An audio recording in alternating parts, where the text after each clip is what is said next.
Anak ni Jovet Balibino kay Shara Chavez, hindi makahinga o nahihilo sa araw ng libing ni Jovet Balibino. Usap-usapan ngayon sa social media ang kumakalat na video kung saan makikita na yung anak ni Jovet Balibino ay pinagtutulungan kasi nga parang hindi makahinga at nahihilo yung bata.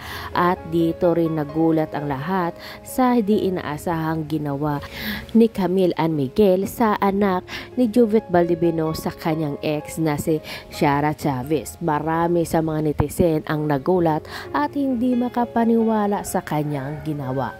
Kaya naman naging trending ito at marami sa netizen ang kanya-kanyang opinion o komento dito sa videong ito. Kaya ito guys, panoorin natin at kayo na ang humusga.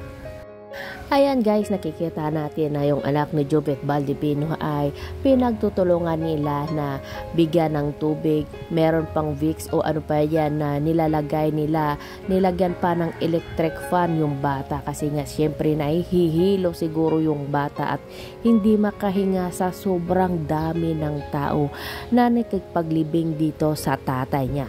At dito nga ay napapansin natin na andyan agad itong fiancé ni Jovet Balibino na si Camille Ann Miguel, kung saan makikita na natin na todo alaga siya dito sa anak ni Jovet Balibino. Makikita natin dito kung gaano or ano ang totoong ugaling meron itong si Camille Ann Miguel. Hindi nakakapagtataka kung bakit malapit agad si Camille Ann Miguel sa mga kaibigan o katrabaho nitong si Jovet kasi nga ay mabait at marunong makisama. Katunayan na yan o patunay na yan sa ginawa niya dito sa anak ni Jovet Balibino sa kanyang ex na si Shara Chavez. Kung iba-iba lang yan ay pabayaan na lang nitong ni Camille yung anak ni Jovet, pero dito makita natin kung gaano niya kaalaga at hinilot-hilot o pinisil-pisil niya pa yung noonang bata. At dito'y makikita natin bandang huli na buhat-buhat pa ni Camille Ann yung bata. At dito'y makikita natin parang ang tagal na nilang magkasama at magkakilalang dalawa, kasi nga makikita din natin na yumayakap din itong anak ni Jovet Balibino sa kay Camille Ann Miguel.